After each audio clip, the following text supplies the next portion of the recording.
जय हिंद दोस्तों। मैं आज आप लोगों के सामने में हिंदी विषय का वस्तुनिष्ठ प्रश्नों को लेके आए हैं जो कि आपके एग्ज़ाम के लिए काफ़ी वीवी आए हैं। ठीक है, तो वस्तुनिष्ठ प्रश्न उत्तर खंड ओ का है। ठीक, क्या बोल रहे हैं कि प्रश्न संख्या 1 से 100 के प्रत्येक वस्तुनिष्ठ प्रश्न के 4 विकल्प दिए गए हैं जिनमें से एक सही है।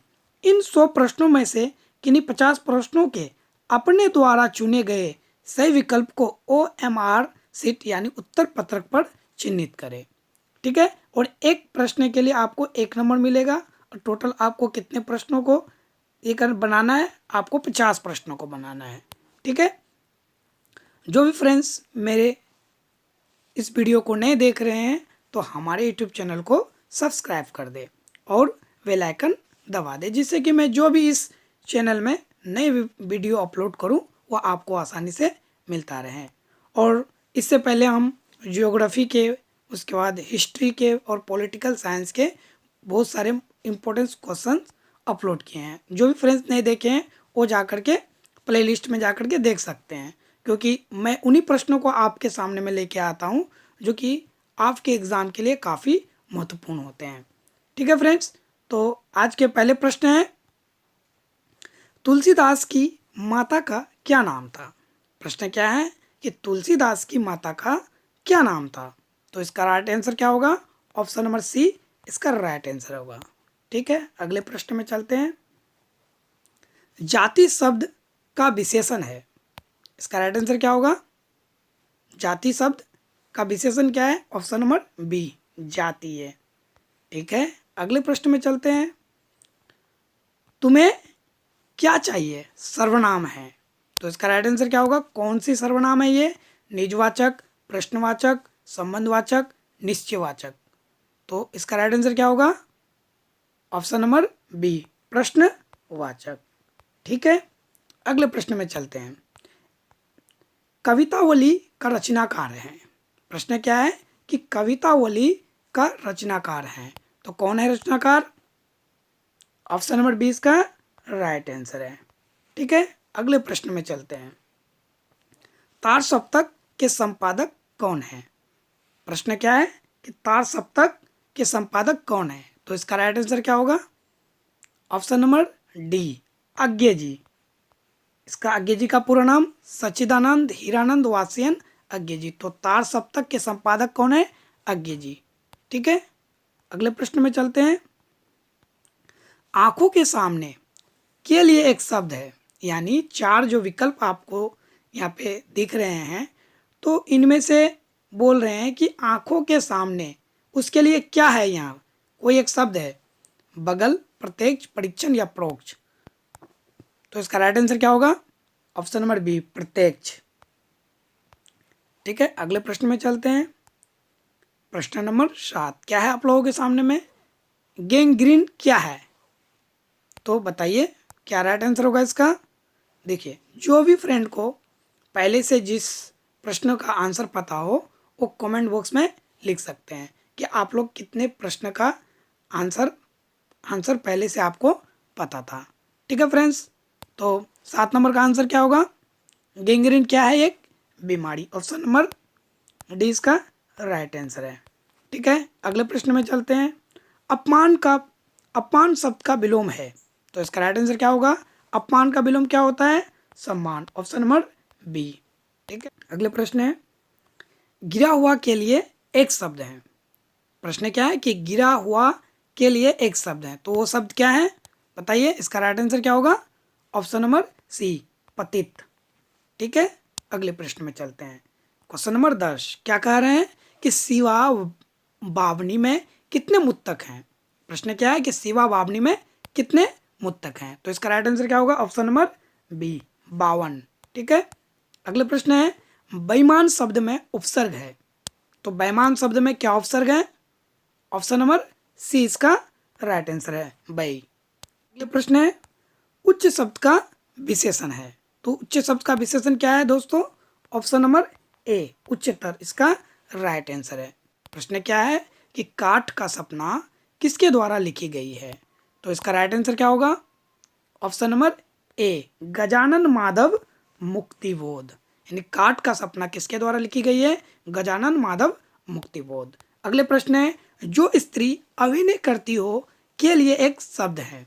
प्रश्न क्या है कि जो स्त्री अभिनय करती हो के लिए एक शब्द है, तो इसका राइट आंसर क्या होगा? अभिनेत्री, यानी जो अभिनय करेगी तो क्या होगी? अभिनेत्री होगी। ठीक है, अगले प्रश्न है, चक्रपाणी कौन सा समास है? प्रश्न क्या है कि चक्रपाणी कौन सा समास है? तो देखिए आपके सामने में चारों विकल्प दिए गए हैं, तो इसका राइट आंसर क्या होगा? चक्रपाणी क्या है? Option number A, option number A इसका राइट आंसर है, यानी बहुव्रीहि। ठीक है, तो अगले प्रश्न में चलते हैं। जयशंकर प्रसाद किस वाद के कवि थे? प्रश्न क्या है कि जयशंकर प्रसाद किस वाद के कवि थे? तो इसका राइट आंसर क्या होगा? ऑप्शन नंबर सी, छायावाद। तो जयशंकर प्रसाद किस वाद के कवि थे? छायावाद। ठीक है, अगले प्रश्न है, त्रिलोक शब्द कौन समास है? त्रिलोक शब्द कौन समास है? तो इसका राइट आंसर क्या होगा? Option number B. आप लोग समास पढ़े होंगे कि जिस शब्द का प्रथम पद संख्यावाचक होता है उसे हम लोग द्विगु समास कहते हैं। तो यहाँ त्रिलोक है, तो त्रिलोक क्या है? त्रिलोक यानी तीन लोकों का समाहार या तीन लोगों का समाहार, तो तीन लोक है, त्रि है, तीन है, इसलिए कौन समास होगा? द्विगु समास। ठीक है, अगले प्रश्न में चलते हैं। आय शब्द का विलोम होगा, तो आय शब्द का विलोम क्या होगा? ऑप्शन नंबर 20 का राइट आंसर है। ठीक है, ठीक है, अगले प्रश्न में चलते हैं। भवन शब्द है, तो बताइए भवन शब्द क्या है? स्त्रीलिंग है, पुल्लिंग है या उभयलिंग है, या इनमें से कोई नहीं है? तो इसका राइट आंसर क्या होगा? भवन क्या है? पुल्लिंग है। ऑप्शन नंबर 20 का राइट आंसर है। ठीक है फ्रेंड्स, आगे चलते हैं। देखिए फ्रेंड्स, आप लोगों का एग्ज़ाम काफ़ी नज़दीक आ गए हैं, तो आप लोग हर विषय को अच्छे से पढ़ लीजिए, क्योंकि आप लोगों के लिए ही हम लोग ये सब वीडियो बनाते हैं कि आप लोग अच्छे से नंबर ला सके। क्योंकि आप लोग अगर सफल हो जाते हैं तो आप लोगों के सफलता में ही हम लोगों की सफलता है। तो आप लोग अच्छे से मेहनत कीजिए, क्योंकि बिना मेहनत किए इंसान को कुछ नहीं मिलता है। सबसे पहले आप मेहनत कीजिए। मेहनत अगर नहीं कीजिएगा, बिना मेहनत किए आप अगर सोचिएगा कि मुझे बहुत नंबर मिल जाएगा या फिर मैं बहुत नंबर ला पाऊंगा, तो आप मेहनत कीजिएगा तब ना आपको पता चलेगा कि आप नंबर ला पाएंगे कि नहीं। तो आप अच्छे से मेहनत कीजिए और वीडियो को एंड तक देखिए, क्योंकि एक एक प्रश्न जो है आपके लिए मायने रखता है। क्योंकि एक नंबर से आपको पता ही है कि किसी का फर्स्ट डिवीजन छूट जाता है।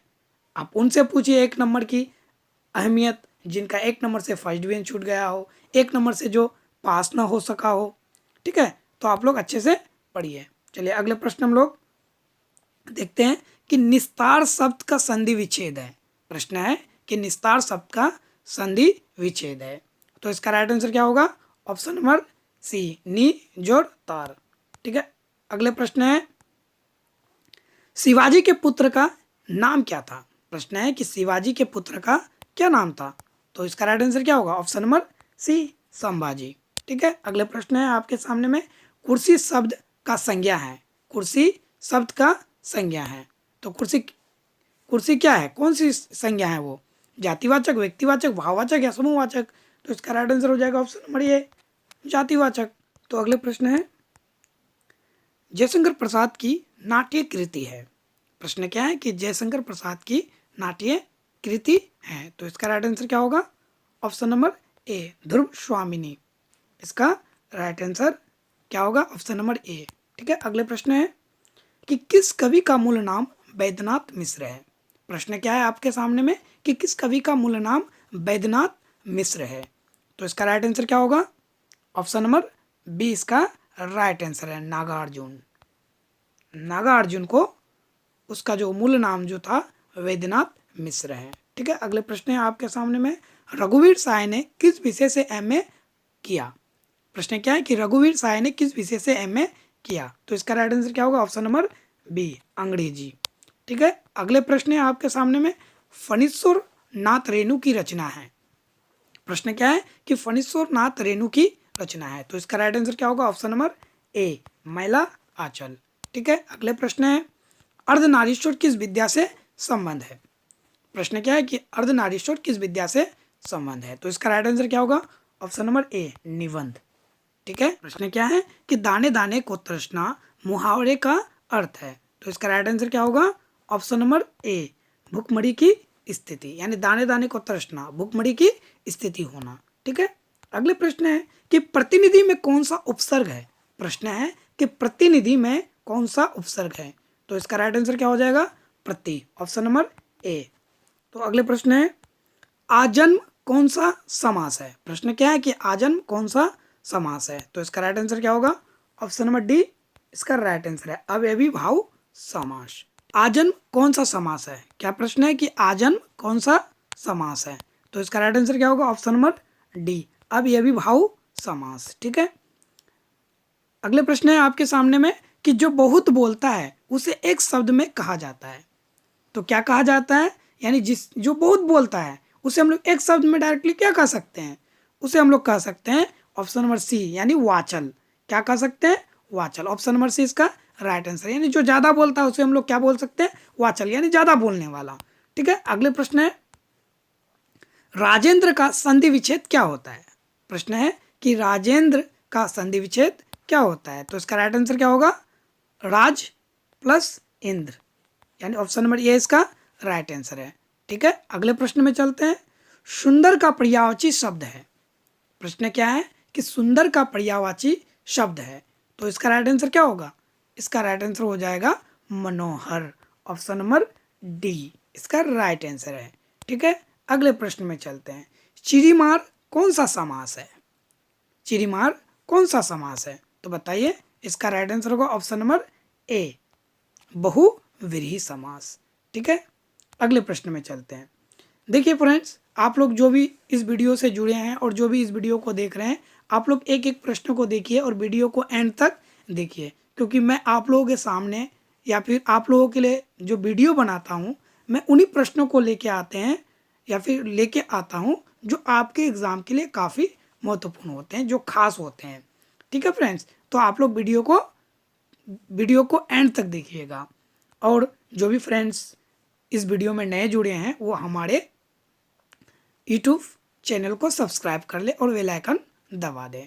ठीक है फ्रेंड्स, तो अगले प्रश्न में चलते हैं। प्रश्न है कि कायर का विलोम है। प्रश्न क्या है कि कायर का विलोम है। तो कायर का विलोम क्या होगा? ऑप्शन नंबर बी, बहादुर। ऑप्शन नंबर बी इसका राइट आंसर है। ठीक है फ्रेंड्स, अगले प्रश्न में चलते हैं। भगत सिंह के पिता और चाचा किसके सहयोगी थे? प्रश्न क्या है कि भगत सिंह के पिता और चाचा किसके सहयोगी थे? तो इसका राइट आंसर हो जाएगा ऑप्शन नंबर बी, वटुकेश्वर दत्त के। ठीक। अगले प्रश्न है आपके सामने में कि कमल का पर्यायवाची शब्द है। प्रश्न क्या है कि कमल का पर्यायवाची शब्द है। तो प्रश्न की इसका आंसर क्या होगा? कमल के पर्यायवाची शब्द क्या होते हैं? ऑप्शन नंबर ए, सरोज इसका राइट आंसर है। ठीक है। अगले प्रश्न में चलते हैं। भूषण की कविता है। प्रश्न क्या है कि भूषण की कविता है, यानी इन चारों विकल्पों में से भूषण की एक कविता है, वो आपको बताना है। तो कौन सा ऑप्शन सही होगा इसका? ऑप्शन नंबर ये इसका राइट आंसर है, कवित्व। ठीक है। अगले प्रश्न में चलते हैं। सुभद्रा कुमारी चौहान के पिता का क्या नाम था? सुभद्रा कुमारी चौहान के पिता का नाम क्या था? तो इसका राइट आंसर क्या होगा? ऑप्शन नंबर ए इसका राइट आंसर, ठाकुर रामनाथ सिंह। ठीक है फ्रेंड्स, है आप लोगों के सामने में 40वां।